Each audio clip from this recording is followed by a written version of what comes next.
Buenos días, hermanos. Gracias a Dios que nos permite la bendición de tener la oportunidad de estar aquí en su presencia, de estar juntos y de tener comunión entre nosotros y con nuestro Padre. Gracias, Señor Jesús. Y vamos a continuar con el propósito de seguir escudriñando su palabra, en particular este evangelio que hemos estado revisando, escudriñando y que Dios nos ha otorgado revelación, el evangelio de Juan. Inclinemos nuestros rostros, por favor.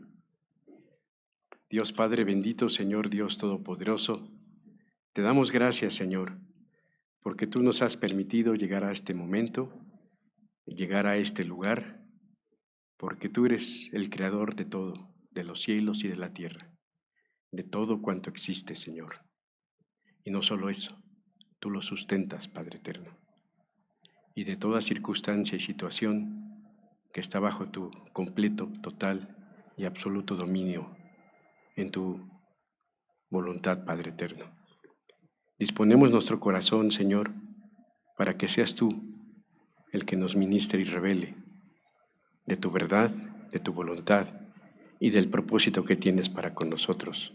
Y te lo pedimos en el nombre poderoso de Cristo Jesús. Amén. Bien, pues gracias a Dios, seguimos avanzando en estudio del Evangelio de Juan y ahora nos toca ver lo que este apóstol narró y estableció en el capítulo 15 de este Evangelio. Entonces les voy a pedir de favor, abramos nuestras Biblias y vayamos al capítulo 15, empezando desde el versículo 1.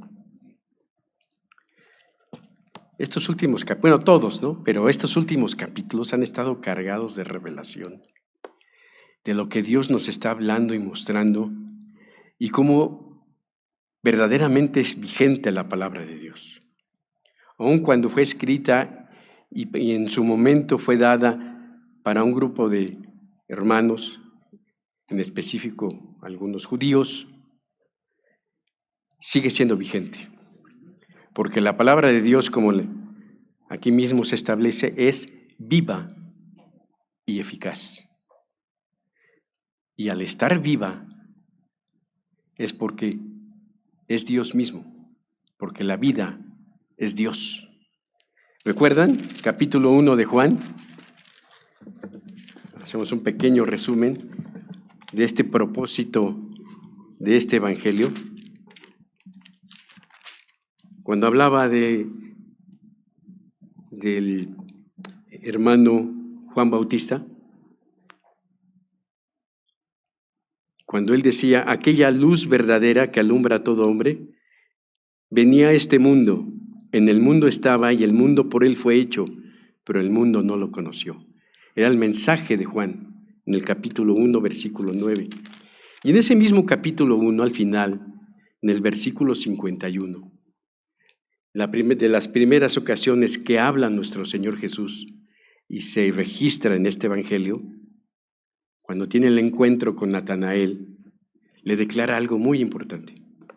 Versículo 51 dice el Señor Jesús, de cierto os digo, de aquí adelante, o sea, de a partir de este momento en adelante, veréis el cielo abierto y a los ángeles de Dios que suben y descienden sobre el Hijo del Hombre. Este evangelio ya sabemos que se enfoca en la revelación de nuestro Señor Jesucristo bajo la visión, la revelación del Hijo de Dios. El Hijo del Hombre, el Hijo de Dios, es Dios mismo. Dios tomó forma de hombre. Aquel que no escatimó el ser igual a Dios como cosa a qué aferrarse, sino que se humilló. ¿Y cómo empezó? Tomó forma de hombre, nació. Por eso aquellos reyes de Oriente estaban tan sorprendidos cuando fueron al lugar del nacimiento del Señor y vieron a aquel pequeño. y por eso ofrecieron incienso, oro y mirra. ¿Por qué? Porque es Dios hecho hombre. Es un hombre, pero también es Dios. Y esto es lo que Juan nos ha estado diciendo. Los cielos abiertos. ¿Por qué? Porque la revelación, el contacto que antes podía tener acerca de los cielos estaba cerrado. Estaba completamente cerrado el camino a Dios. Recuerden desde Génesis, después de que el hombre es expulsado, echado fuera de Edén, ¿qué sucedió? Dios puso una espada de fuego para que el hombre no regresara, y querubines. El camino a la presencia de Dios estaba vedado. Pero de ahora, dice el Señor, de ahora en adelante, los cielos están abiertos. Ah, sí, pero ¿qué hay que contemplar y considerar? Vamos rápidamente al capítulo 20 de Juan, versículo 31. Y vean lo que nos dice precisamente este evangelio, dice. Voy a leer desde el versículo 30. Hizo además Jesús muchas otras señales en presencia de sus discípulos, las cuales no están escritas en este libro. Pero estas se han escrito ¿para qué? Para que creáis que Jesús es el Cristo, el ungido, el Hijo de Dios, y para que creyendo tengáis vida en su nombre. Este es el propósito de este libro, de este evangelio, que creáis que Jesús es el Cristo, el Hijo de Dios, y para que creyendo tengamos vida.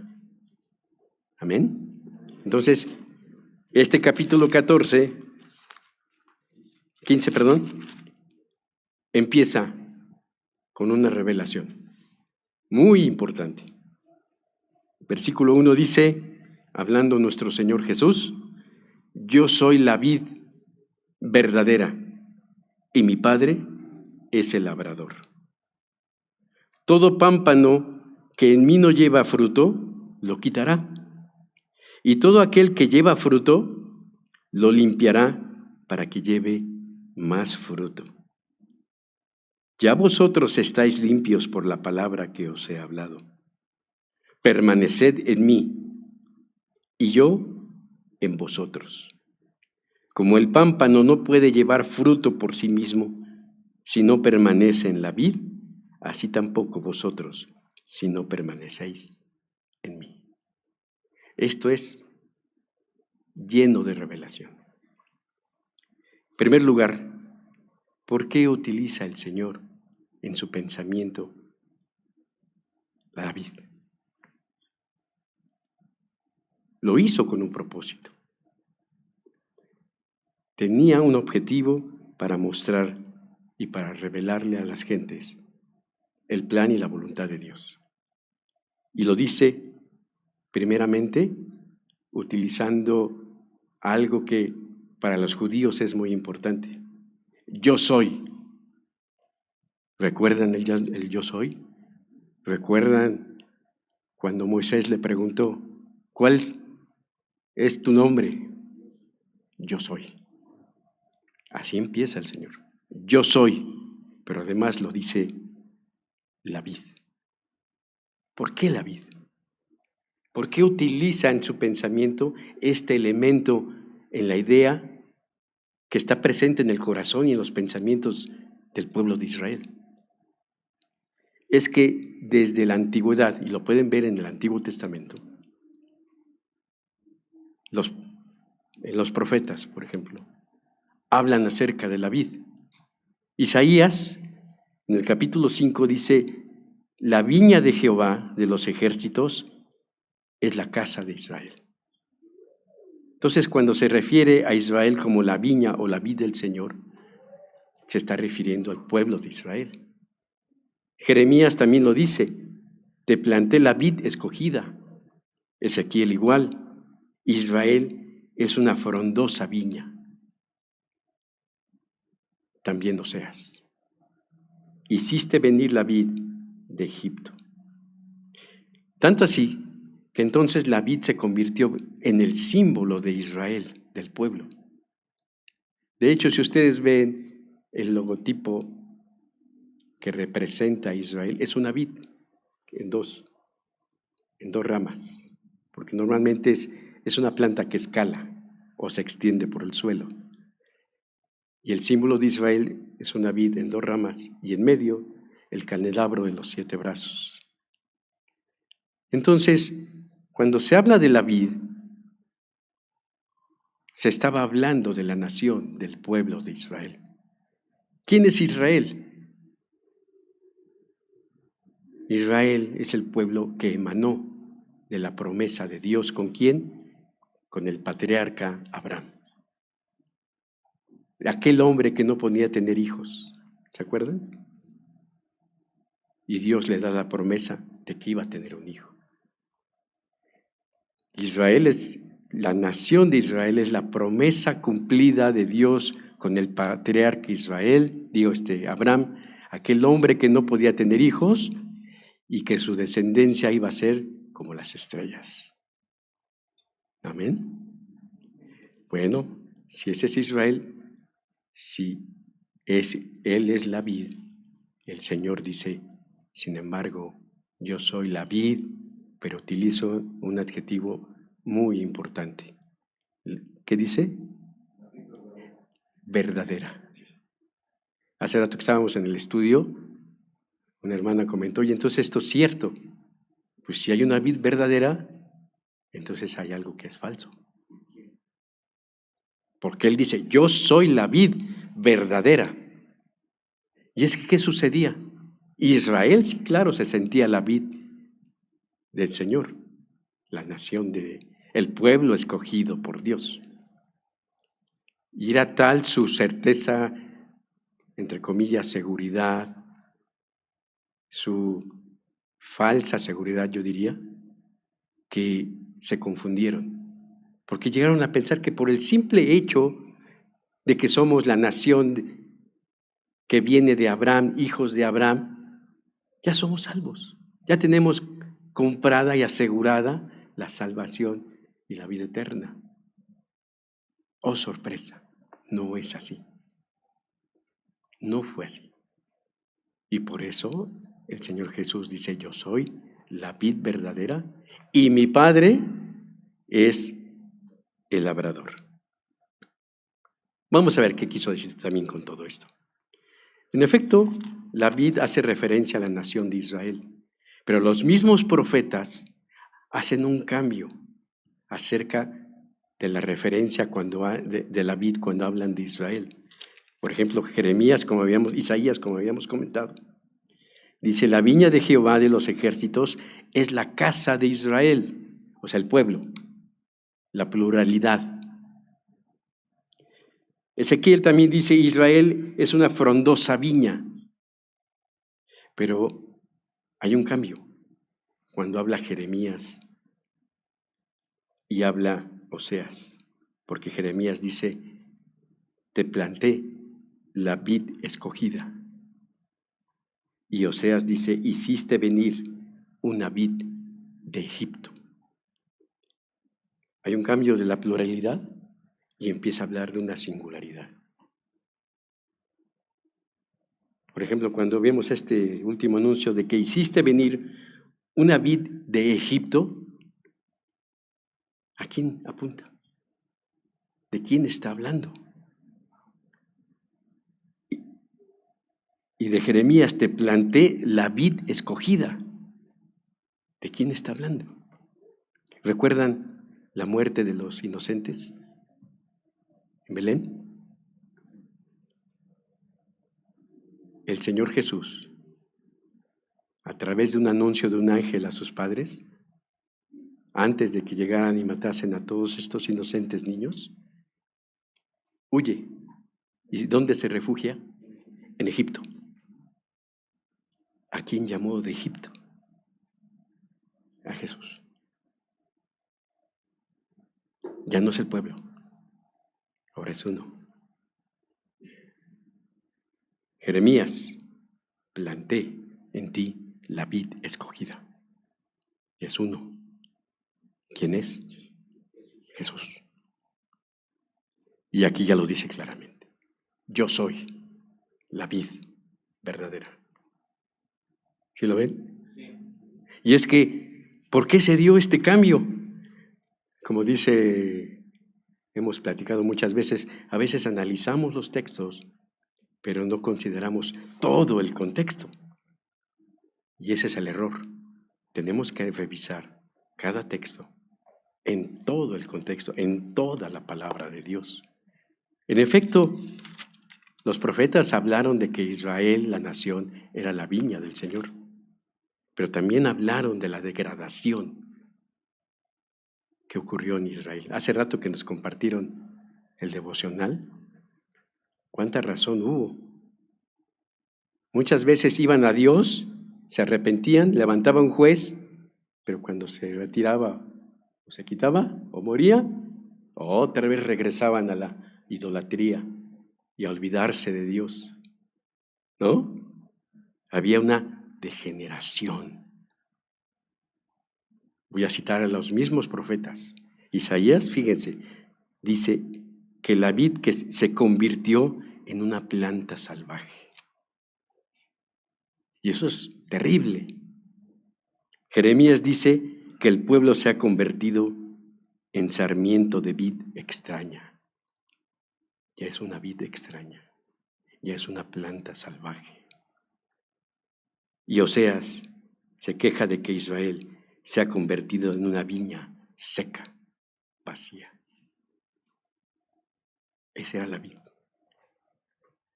Por eso Dios tuvo que mandar a la vid verdadera, Jesús, nuestro Señor. Y entonces, ¿qué es esto? Vayamos a un poco, regresémonos al capítulo 8 de Juan.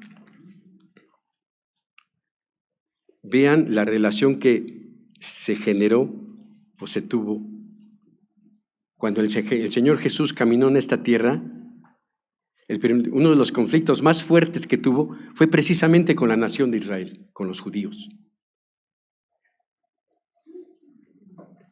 Versículo 28 del capítulo 28 les leo, dice: les dijo pues Jesús: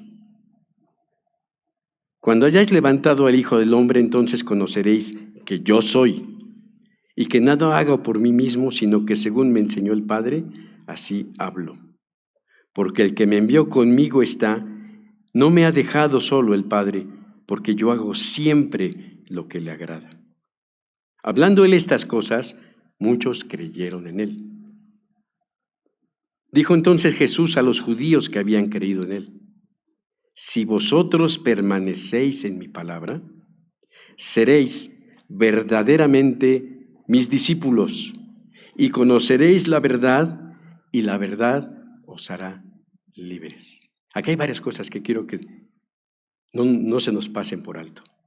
El Señor está hablando: si vosotros permaneciereis, permanecer, primer punto, en mi palabra, su palabra, seréis verdaderamente. ¿Qué es esto de verdaderamente? Lo que emana de la verdad, mis discípulos. Y conoceréis la verdad, y la verdad os hará libres. Pero no entendieron. Versículo 33, ¿qué le respondieron los judíos? Linaje de Abraham somos, y jamás hemos sido esclavos de nadie. ¿Cómo dices tú, seréis libres? O sea, ¿qué estaban presumiendo ellos? Somos hijos de Abraham. Nuestro padre es Abraham. Saltémonos al versículo 39. Respondieron y le dijeron: nuestro padre es Abraham. Jesús les dijo: si fueses hijos de Abraham, las obras de Abraham harías. Pero ahora procuráis matarme a mí, porque os he hablado la verdad. la cual he oído de Dios. ¿No hizo esto Abraham? Versículo 48. Respondieron entonces los judíos y le dijeron: ¿no decimos bien nosotros que tú eres samaritano? O sea, no eres ni judío. Eres de los que odiamos y menospreciamos. Eres un samaritano. ¿Y que tienes demonio? Respondió Jesús: yo no tengo demonio. Antes honro a mi Padre y vosotros me deshonráis. De cierto os digo, que el que guarda mi palabra nunca verá la muerte. Entonces, vean la confusión que tenían los judíos.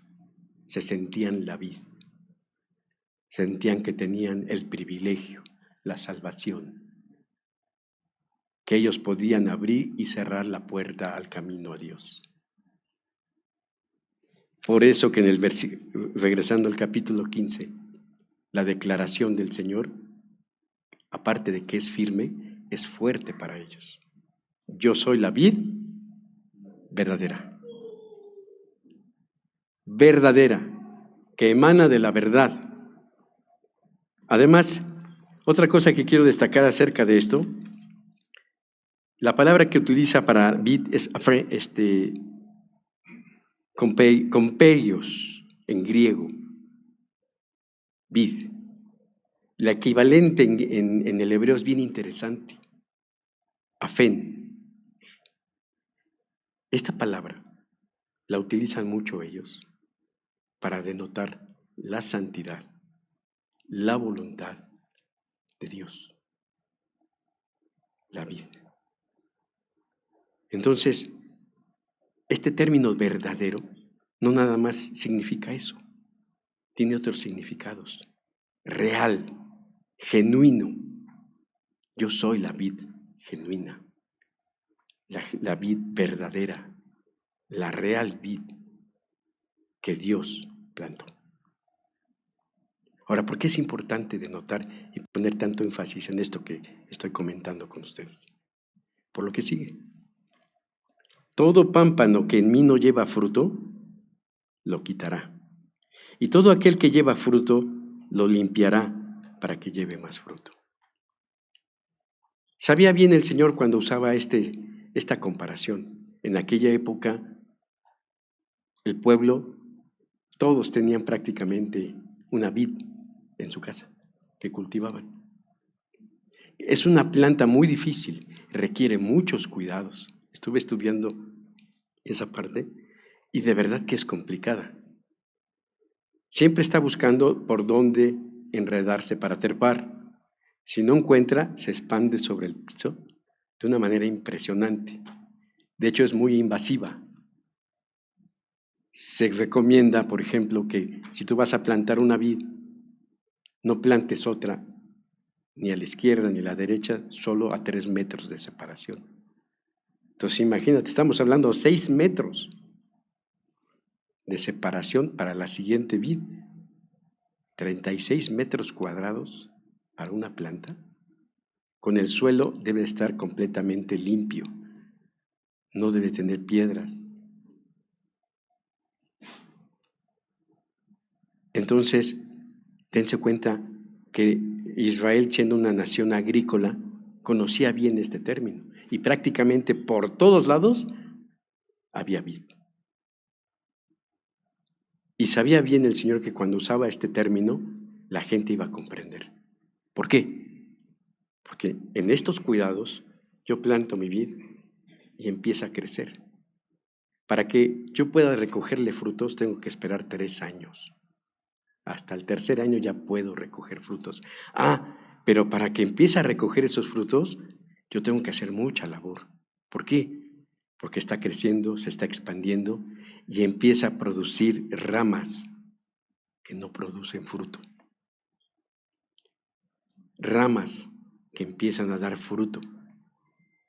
Entonces, cuando el Señor Jesús dice, todo pámpano, que son esas ramas, que en mí no lleva fruto, ¿qué hace? Las quita. Esta rama no tiene nada de fruto, adiós, fuera. Esta rama está produciendo fruto, la poda. Y si ustedes vieran el proceso, parecen que la están matando, ¿no? Porque la idea es que hay que eliminar todo eso que impida que se debiliten los nutrientes para producir mayor fruto. Si tú dejas ramas que no dan fruto, entonces las que sí pueden dar fruto lo hacen disminuidamente. Entonces, fíjate, por 3 años la estás cuidando, la estás podando, estás quitando ramas, ¿Quién hace eso? ¿Qué dice el versículo 1? Yo soy la vid verdadera y mi Padre es el labrador. Lo hace Dios. ¿Por qué? Vayamos al versículo 5. Dice, yo soy la vid, y aquí ya viene la personalización. Vosotros sois los pámpanos. El que permanece en mí y yo en él, éste lleva mucho fruto, porque separados de mí nada podéis hacer. El que en mí no permanece será echado fuera como pámpano y se secará, y los recogen y los echan en el fuego y arden. Tú eres el pámpano, nosotros. ¿Estás dando fruto? Es una pregunta que te estoy haciendo para que reflexiones en tu interior. ¿Estás dando fruto? Primer pregunta. Porque la que no da fruto, ¿qué va a suceder? Te corto. Y fuera. ¿Qué te va a pasar? Te vas a secar. ¿Y para qué sirve? ¿Saben para qué servían las ramas que se secaban? Para nada. Porque la madera es muy suave. Y aun cuando se seca todavía, para lo único que la hacían era para hacer las fogatas. Por eso dice, y los echan en el fuego y arden. Ya desde aquí vean cómo Dios está empezando a hablar del juicio. ¿Eres una rama de esta vid? ¿Sí? ¿Das fruto? No, corta. Y eres candidato para que te seques y seas echado al fuego. ¿Cuántas parábolas no tenemos acerca de eso? El trigo y la cizaña. Uno sembró trigo y un enemigo le siembra cizaña. ¿Y qué hacen sus siervos? ¿Quieres que arranquemos la cizaña? No, dejadlos crecer juntamente, al trigo y la cizaña. ¿Por qué? Porque además se parecen mucho. Y si tú arrancas la cizaña, a lo mejor arrancas el trigo. Que crezca. En la siega, en el juicio, se van a separar. El trigo al granero, la cizaña al fuego. ¿Estás escuchando el mensaje? Esto es lo que nos está hablando el Señor. ¿Estás dando fruto? Pero no acaba ahí, ¿eh? No acaba en esta disyuntiva nada más. Sigamos. Versículo 7. Si permanecéis en mí y mis palabras permanecen en vosotros, pedid todo lo que queréis y os será hecho. En esto es glorificado mi Padre, en que llevéis mucho fruto y así seáis mis discípulos. No solamente tienes que producir fruto, tienes que producir, ¿qué? Mucho fruto. Mucho fruto.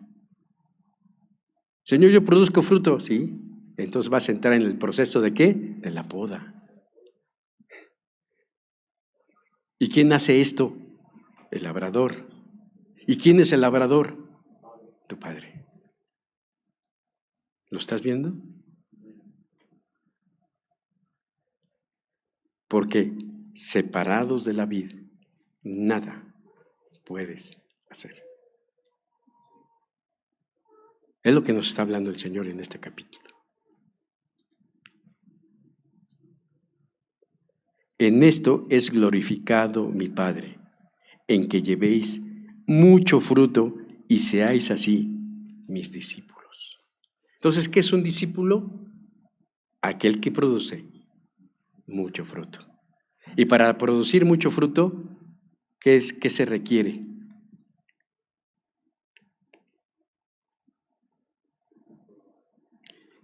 Versículo 7, si permanecéis en mí, ¿y qué? Y mis palabras permanecen en vosotros. ¿Se acuerdan cuando nos dijo, ya estáis limpios? ¿Por qué? ¿En qué proceso fue que fuimos limpiados? Por su palabra. ¿Se acuerdan a Pedro? Cuando el Señor Jesús se levantó, se quitó la túnica y se ciñó con una toalla y empezó a lavar los pies de los discípulos. Este hermano, que yo lo veo como irreverente, ¿cómo tú me vas a lavar los pies, Señor? O sea, como queriendo regañar al Señor de que está haciendo algo que no debe de hacer. Por Dios, es el Señor. Por eso la respuesta es tan dura del Señor. Si no te lavo, tú no tienes parte conmigo. Y otra vez. Bueno, entonces lávame todo. No es este. Tú ya estás limpio por la palabra. Esta palabra que guardas en tu corazón te ha limpiado. Y esto es algo hermoso. Porque antes, ¿cómo nos veía Dios? Pobres, como dice Apocalipsis, pobres, miserables, ciegos, desnudos, sucios, trapos de inmundicia. Así te veía Dios. Por eso cuando te dice que te ha limpiado, es una bendición. ¿Qué quiere decir? Que ahora te puedes presentar delante de Dios, ¿sí? Sin esa condenación, sin ese sentimiento de inferioridad, de culpabilidad, de suciedad, porque Dios te ha limpiado. Amén. Por eso también la palabra te dice, todas esas cosas perversas, quítalas. Pensad en lo puro, en lo honesto, en lo digno. En eso pensad, porque ya estás limpio. Ya no albergues esos malos pensamientos, esas cosas perversas, porque lo único que hacen es contaminarte. Tú ya estás limpio, su palabra te ha limpiado. Gloria a Dios. Entonces, ¿quién es el discípulo? Aquel que permanece en él, que guarda su palabra, pero hay más. Vámonos a Lucas, por favor. ¿Dónde lo tengo? Sí, Lucas 14, rápidamente.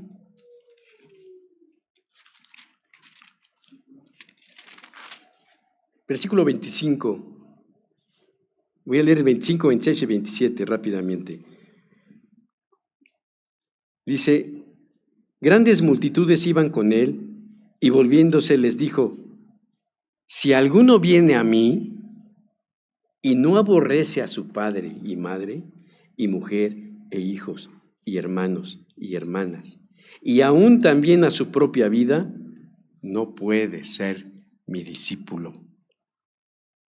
El que no lleva su cruz y viene en pos de mí, no puede ser mi discípulo. Cuando leímos este versículo en el estudio, sí noté las miradas de susto, ¿no? Oye, nada más te aclaro algo. El término aborrecer no quiere decir odiar. Quiere decir que no lo ames más que a Dios. Porque si tú amas a tu hijo, a tu padre, a tu madre, a tu esposa, a lo que sea, más que a Dios, no puedes ser discípulo de Cristo, de Dios. Entonces, cuando te dice aquí, el capítulo 15 de Juan, cuando te dice que en esto es glorificado mi Padre, es porque en tu corazón, en tu deseo y anhelo y fuerza, es glorificar a Dios, adorar a Dios. Esa es la esencia de tu vida. Yo nací para ser adorador de Dios, para glorificar a Dios. Así lo dijo el Señor Jesús. Yo no hago nada por mí mismo, ahí como leímos en el capítulo 8. Y siempre hago ¿qué? Lo que le agrada. Esa es mi prioridad. Entonces continuemos. Ese es el verdadero discípulo. Dice, como el Padre me ha amado, así también yo os he amado. Permaneced en mi amor. Es una relación con Jesucristo, es una relación con el Padre a través de Jesucristo. Si guardáis mis mandamientos, permaneceréis en mi amor, así como yo he guardado los mandamientos de mi Padre y permanezco en su amor. Permanecer en su amor, sus mandamientos. ¿Cuáles mandamientos? ¿Los de la ley de Moisés? Pregunta, interesante. ¿Esos son sus mandamientos? Me acuerdo que aquí en una predicación se comentó, un mandamiento nuevo os doy, que os améis los unos a los otros, ¿no? Y correctamente dijeron, oye, pero eso no es nuevo. Eso está en la ley. Amarás a tu prójimo como a ti mismo. Está en el libro Levítico. Entonces, ¿por qué el Señor dice nuevo mandamiento? Lo vamos a ver. ¿No les llamó la atención eso? Lo vamos a ver. El versículo 11. Estas cosas os he hablado para que mi gozo esté con vosotros y vuestro gozo sea cumplido. Pleró significa cumplido, completo. Ya van dos cosas que habla aquí el Señor desde el capítulo 14. En el capítulo 14, versículo 27, ahí lo tienen bien cerquita, ¿qué dice? La paz os dejo, mi paz os doy. Yo no os la doy como el mundo la da. Paz. Y ahora dice, estas cosas he hablado para que mi gozo esté con vosotros y vuestro gozo sea cumplido o completo. ¿De qué está hablando el Señor? Acuérdense que dice que el reino de los cielos, ¿por qué el reino de los cielos? Acuérdense, los cielos abiertos. No nos olvidemos, estamos en una nueva realidad, los cielos abiertos. Y el reino de los cielos, o el reino de Dios, no es comida ni bebida. No son las cosas materiales, sino que es justicia, paz y gozo. ¿De qué está hablando aquí el Señor? Del reino, de su reino. Ya nos tocó la paz y ahora nos habla del gozo. El gozo es algo tremendo. El gozo no es ausencia de problemas o que te suceda lo que más te gusta. No. El gozo es algo divino. Yo te pregunto, ¿en qué se goza Dios? ¿En qué se goza el Padre? En el Hijo. ¿En qué se goza el Hijo? En el Padre. ¿Se acuerdan la parábola de los talentos que uno le dio uno 2, otro 4 y otro 10? Y que a todos aquellos que les dio, el que le dio 2, al 4, 5, te di 2, aquí están otros 2. Te di 5, aquí están otros 5. ¿Cuál era la respuesta del Señor? Buen siervo fiel, ¿no? En poco te he puesto y en mucho has sido fiel. ¿Y cómo termina? Entra en el gozo de tu Padre, en el gozo del Señor. Dios Padre se goza en el Hijo y el Hijo se goza en el Padre. Están como juntos, en su amor, unidos. ¿Lo ven? Entonces cuando te dice, entra en el gozo de tu Dios, es como si abrieran los brazos y te dijeran, ven, gózate en el Hijo, ven, gózate en el Padre, así como nosotros nos gozamos. Esto es el reino. Esta es la realidad nueva. Por eso son nuevos mandamientos. Sigo, porque ya tenemos poquito tiempo. Dice, nadie tiene, en el versículo 12, este es mi mandamiento, que os améis unos a otros como yo os he amado. Nadie tiene mayor amor que este, que uno ponga su vida por sus amigos.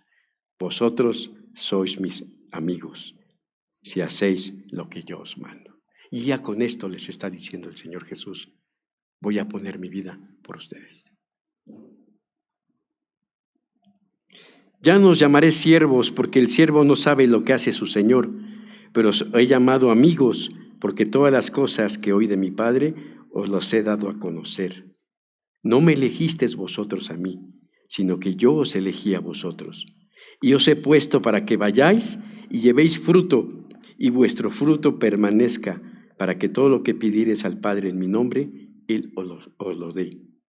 Esto os mando, mandamiento, que os améis unos a otros. No me elegisteis ustedes a mí, dice Dios. Yo os elegí a ustedes. ¿Y cómo es que los elegí? Acuérdense lo que dice Corintios. Sino que lo necio del mundo escogió Dios para avergonzar a los sabios. Y lo débil del mundo escogió Dios para avergonzar a lo fuerte. Y lo vil del mundo y lo menospreciado escogió Dios, y lo que no es, para deshacer lo que es. De ahí nos escogió Dios. Estábamos en el mundo, en lo sucio, en el lodo, en el fango. De ahí te escogió. Dime si no vas a querer dar fruto, y mucho fruto. Amén. 18. Si el mundo os aborrece, sabed que a mí me ha aborrecido antes que a vosotros. Si fuerais del mundo, el mundo los amaría lo suyo. Pero porque no sois del mundo, antes yo os elegí del mundo, por eso el mundo os aborrece. Acordaos de la palabra que yo os he dicho, el siervo no es mayor que su Señor. Si a mí me han aborrecido, también a vosotros os perseguirán. Si han guardado mi palabra, también guardarán la vuestra. Mas todo esto os harán por causa de mi nombre, porque no conocen al que me ha enviado. Si yo no hubiera venido, ni les hubiera hablado, no tendrían pecado, pero ahora no tienen excusa por su pecado. El que me aborrece a mí, a mi Padre aborrece. Si yo no hubiese hecho entre ellos obras que ningún otro ha hecho, no tendrían pecado, pero ahora han visto y han aborrecido a mí y a mi Padre. Por esto es para que se cumpla la palabra que está escrita y fíjense cómo dice, en su ley. Sin causa, me aborrecieron. Pero ya vieron cómo se refirió, en su ley. Nosotros no vivimos por la ley de Moisés. Eso que quede claro. Vivimos por estos mandamientos y esta palabra que Dios nos ha dado.